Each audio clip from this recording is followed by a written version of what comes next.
Jai Shriram. Hey guys, welcome back our channel. ನಾನು ನಿಮ್ಮ ಪ್ರೀತಿಯ ಚೈತ್ರ. ಇವತ್ತು ನಮ್ಮ ಕುಕಿಂಗ್ ಗ್ಯಾಲರಿಗೆ ಹೆಡ್ ಆನ್ ಆಗ್ತಾ ಇರೋ ರೆಸಿಪಿ ಬಂದ್ಬಿಟ್ಟು ಅಕ್ಕಿ ರೊಟ್ಟಿ. ಇವತ್ತು ನಾನು ಉಳಿದಿರುವಂತಹ ಅನ್ನನ ಯೂಸ್ ಮಾಡಿಕೊಂಡು ಯಾವ ರೀತಿ ನಾವು ಅಕ್ಕಿ ರೊಟ್ಟಿನ ಮಾಡ್ಬೋದು ಅನ್ನೋದನ್ನ ನಾನು ನಿಮಗೆ ತೋರಿಸ್ಕೊಡ್ತಾ ಇದ್ದೀನಿ. ಓಕೆ ಗಾಯ್ಸ್, ಬನ್ನಿ ಲೇಟ್ ಮಾಡೋದು ಬೇಡ, ಬೇಗ ಬೇಗ ರೆಸಿಪಿನ ಸ್ಟಾರ್ಟ್ ಮಾಡೋಣ. ನಾನಿಲ್ಲಿ ಮೊದಲಿಗೆ ರಾತ್ರಿ ಉಳಿದಿರುವಂತಹ 1 ಕಪ್ ಅನ್ನನ ತಗೊಂಡಿದ್ದೀನಿ. ಈಗ ಇದಕ್ಕೆ ಅನ್ನ ಮುಳುಗೋದಕ್ಕೆ ಎಷ್ಟು ಬೇಕು ಅಷ್ಟು ನೀರನ್ನ ಹಾಕೊಂಡು ರುಚಿಗೆ ತಕ್ಕಷ್ಟು ಉಪ್ಪನ್ನ ಹಾಕ್ಕೊಂಡು ಇದನ್ನ ಚೆನ್ನಾಗಿ ಕುದಿಸ್ಕೊಳ್ಳೋಣ.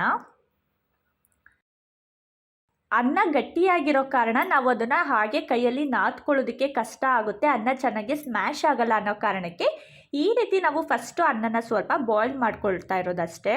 ನೋಡಿ, ಇವಾಗ ಇದು ಚೆನ್ನಾಗಿ ಕುದಿ ಹತ್ತಿದೆ. ಈಗ ನೀರು ಅರ್ಧದಷ್ಟು ಕಮ್ಮಿ ಆಗಿದೆ. ಈಗ ನಾನು ಅದಕ್ಕೆ ಒಂದು ಅರ್ಧ ಕಪ್ನಷ್ಟು ಅಕ್ಕಿ ಹಿಟ್ಟನ್ನು ಹಾಕೋತಾ ಇದ್ದೀನಿ. ಅಕ್ಕಿ ಹಿಟ್ಟನ್ನು ಹಾಕೊಂಡು ನಾವು ಚಮಚದಲ್ಲಿ ಈ ರೀತಿ ಚೆನ್ನಾಗಿ ಸ್ಮ್ಯಾಶ್ ಮಾಡ್ಕೋಬೇಕು. ಅನ್ನದ ಅಗಲು ಕಂಪ್ಲೀಟಾಗಿ ಸ್ಮ್ಯಾಶ್ ಆಗೋ ರೀತಿ ನಾವು ಈ ರೀತಿ ಸ್ಮ್ಯಾಶ್ ಮಾಡ್ಕೋಬೇಕು.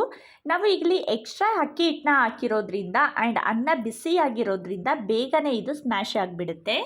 ಈಗ ನಮ್ಮ ಅಕ್ಕಿ ರೊಟ್ಟಿಯ ಸರಿ ರೆಡಿಯಾಗಿದೆ. ಈಗ ಇದು ಕಂಪ್ಲೀಟಾಗಿ ತಣ್ಣಗಾದ್ಮೇಲೆ ನಾನೀಗ ಈ ಅಕ್ಕಿ ಹಿಟ್ಟಿಗೆ ಸ್ವಲ್ಪ ಪ್ರಮಾಣದಲ್ಲಿ ಅಕ್ಕಿ ಹಿಟ್ಟನ್ನ ಹಾಕೊಂಡು ನಾವು ಈ ರೀತಿ ನಮ್ಮ ಸರಿಗೆ ಹಿಟ್ಟು ಎಲ್ಲ ಕ್ಲೀನಾಗಿ ಮಿಕ್ಸ್ ಆಗೋ ರೀತಿ ಈ ರೀತಿ ಮಿಕ್ಸ್ ಮಾಡ್ಕೋಬೇಕು. ನಾವು ಈ ಟೈಮಲ್ಲಿ ಅಕ್ಕಿ ಹಿಟ್ಟನ್ನ ಜಾಸ್ತಿ ಹಾಕಬಾರ್ದು. ಅಕ್ಕಿ ಹಿಟ್ಟು ಜಾಸ್ತಿ ಆದರೆ ರೊಟ್ಟಿ ಒರಟಾಗ್ಬಿಡುತ್ತೆ, ತಿನ್ನೋದಕ್ಕೆ ಚೆನ್ನಾಗಿರೋದಿಲ್ಲ. ಆ್ಯಂಡ್ ಅಕ್ಕಿ ಹಿಟ್ಟು ಹಾಕದೆ ಕೂಡ ಮಾಡ್ಬೋದು, ಅದು ತುಂಬಾ ಸಾಫ್ಟ್ ಆಗಿರುತ್ತೆ. ಒಂದು ಸ್ವಲ್ಪ ಪ್ರಮಾಣದಲ್ಲಿ ನಾವು ಒಂದು ಅರ್ಧ ಕಪ್ನಷ್ಟು ಅಕ್ಕಿ ಹಿಟ್ಟನ್ನು ಹಾಕೋದ್ರಿಂದ ರೊಟ್ಟಿ ಸ್ವಲ್ಪ ಗರಿ ಗರಿ ಆಗಿರುತ್ತೆ ಆ್ಯಂಡ್ ತಿನ್ನೋದಕ್ಕೆ ತುಂಬಾ ಚೆನ್ನಾಗಿರುತ್ತೆ. ನೆಕ್ಸ್ಟ್ ನಾವು ಇದು ತುಂಬ ಗಟ್ಟಿಯಾಗಿರುತ್ತಲ್ಲ, ನಮಗೆ ತಟ್ಟೋದಕ್ಕೆ ಎಷ್ಟು ಕನ್ಸಿಸ್ಟೆನ್ಸಿ ಬೇಕೋ ನೋಡಿಕೊಂಡು ಸ್ವಲ್ಪನೇ ನೀರನ್ನ ಹಾಕ್ಕೊಂಡು ಈ ಹಿಟ್ಟನ್ನು ಚೆನ್ನಾಗಿ ನಾದ್ಕೋಬೇಕು. ಹಿಟ್ಟಿನ ಜೊತೆ ಸರಿ ತುಂಬ ಚೆನ್ನಾಗಿ ಮಿಕ್ಸ್ ಆಗೋ ರೀತಿ ನಾವು ಈ ರೀತಿ ನಾದ್ಕೋಬೇಕು.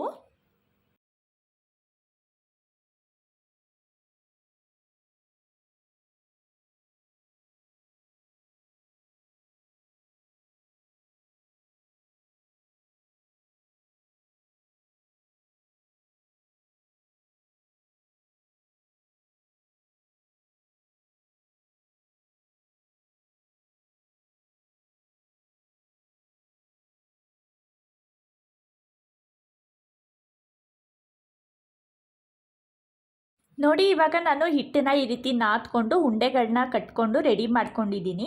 ಈಗ ಇದನ್ನು ಯಾವ ರೀತಿ ನಾವು ರೊಟ್ಟಿ ತಟ್ಟೋದು ಅನ್ನೋದನ್ನು ತೋರಿಸ್ಕೊಡ್ತಾ ಇದ್ದೀನಿ, ಬನ್ನಿ.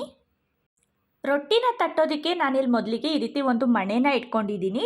ಈಗ ಅದ್ರ ಮೇಲೆ ಈ ರೀತಿ ಒಂದು ಎಣ್ಣೆ ಕವರ್ನ ಸೈಡೆಲ್ಲ ಕಟ್ ಮಾಡಿ ರೆಡಿ ಮಾಡ್ಕೊಂಡಿದ್ದೀನಿ. ಈ ಎಣ್ಣೆ ಕವರಿಗೆ ಈಗ ನಾವು ಮೇಲೆ ಸ್ವಲ್ಪ ಎಣ್ಣೆನ ಅಪ್ಲೈ ಮಾಡಿಕೊಂಡು ಈ ರೀತಿ ನಾವು ಹಿಟ್ಟನ್ನ ಅಂಗೈಯಲ್ಲಿ ತಟ್ತಾ ಹೋಗಬೇಕು. ನಮಗೆ ಎಷ್ಟು ಪ್ರೆಸ್ ಮಾಡಿ ತಟ್ಟೋದಕ್ಕೆ ಸಾಧ್ಯನೋ ಆ ಕನ್ಸಿಸ್ಟೆನ್ಸಿಯಲ್ಲಿ ನಾವು ಹಿಟ್ಟನ್ನು ಕಲಿಸ್ಕೋಬೇಕು. ನಾವೇನಾದ್ರು ಹಿಟ್ಟನ್ನು ತುಂಬ ತೆಳುವಾಗಿ ಕಲಿಸ್ಕೊಂಡ್ರೆ ನಾವು ರೊಟ್ಟಿನ ತೆಗಿಯೋಕ್ಕೆ ಹೋದಾಗ ಅದು ಮುರ್ಕೊಂಡು ಹೋಗ್ಬಿಡುತ್ತೆ. ತುಂಬ ಗಟ್ಟಿಯಾದರೆ ನಮಗೆ ತಟ್ಟೋದಕ್ಕೆ ಕಷ್ಟ ಆಗುತ್ತೆ. ಸೊ ಈ ಕನ್ಸಿಸ್ಟೆನ್ಸಿಯಲ್ಲಿದ್ದರೆ ನಾವು ಈ ರೀತಿ ಈಸಿಯಾಗಿ ನಾವು ರೊಟ್ಟಿನ ತಟ್ಕೊಳ್ಬೋದು. ನೋಡಿ, ನಾನು ಈ ರೀತಿ ರೊಟ್ಟಿನ ತಟ್ಟಿ ರೆಡಿ ಮಾಡಿ ಇಟ್ಕೊಂಡಿದ್ದೀನಿ. ನೆಕ್ಸ್ಟ್ ನಾನಿವಾಗ ತೊಟ್ಟಿರೋ ರೊಟ್ಟಿನ ಕಾದಿರುವ ಕಬ್ಬಿಣದ ತವದ ಮೇಲೆ ಹಾಕೋತಾ ಇದ್ದೀನಿ. ನಾವು ರೊಟ್ಟಿನ ಬೇಯಿಸುವಾಗ ಗ್ಯಾಸ್ನ ಐ ಫ್ಲೇಮ್ನಲ್ಲಿ ಇಟ್ಕೊಂಡು ನಾವು ರೊಟ್ಟಿನ ಬೇಯಿಸಬೇಕಾಗುತ್ತೆ, ಇಲ್ಲಾಂದರೆ ರೊಟ್ಟಿ ಪರ್ಫೆಕ್ಟಾಗಿ ಬೇಯೋದಿಲ್ಲ. ನಾವು ರೊಟ್ಟಿನ ಬೇಯಿಸುವಾಗ ಒಂದು ಸೈಡ್ ಕಂಪ್ಲೀಟಾಗಿ ಬೆಂದ ಮೇಲೆ ನೆಕ್ಸ್ಟ್ ನಾವು ಇದನ್ನು ಮೊಡ್ಚಾಕಿ ಇನ್ನೊಂದು ಸೈಡು ಕಂಪ್ಲೀಟಾಗಿ ಬೇಯಿಸ್ಕೋಬೇಕು. ನೋಡಿ, ಇಷ್ಟು ನಾವು ಬೇಯಿಸ್ಕೊಂಡ್ರೆ ಸಾಕು. ಇದೇ ರೀತಿ ನಾನು ಉಳಿದಿರುವ ಎಲ್ಲ ಉಂಡೆಗಳನ್ನೂ ತೊಟ್ಟಿ ರೊಟ್ಟಿಗಳನ್ನ ರೆಡಿ ಮಾಡಿ ಇಟ್ಕೊತೀನಿ. ನೋಡಿದ್ರಲ್ಲ ಫ್ರೆಂಡ್ಸ್, ರಾತ್ರಿ ಉಳಿದಿರುವ ಅನ್ನದಿಂದ ಇಡೀ ಮನೆಯವರಿಗೆ ಆಗುವಷ್ಟು ಅಕ್ಕಿ ರೊಟ್ಟಿನ ನಾವು ಯಾವ ರೀತಿ ಸಿಂಪಲ್ ಆಗಿ ಮಾಡ್ಕೋಬಹುದು ಅನ್ನೋದನ್ನ ತೋರಿಸ್ಕೊಟ್ಟಿದ್ದೀನಿ.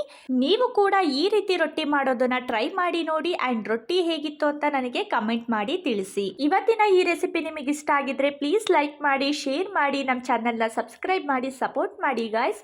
ನನ್ನ ಮುಂದಿನ ವಿಡಿಯೋದಲ್ಲಿ ಇನ್ನೊಂದು ರುಚಿಯೊಂದಿಗೆ ಬರ್ತೀನಿ. ಅಲ್ಲಿವರೆಗೂ take care and bye bye.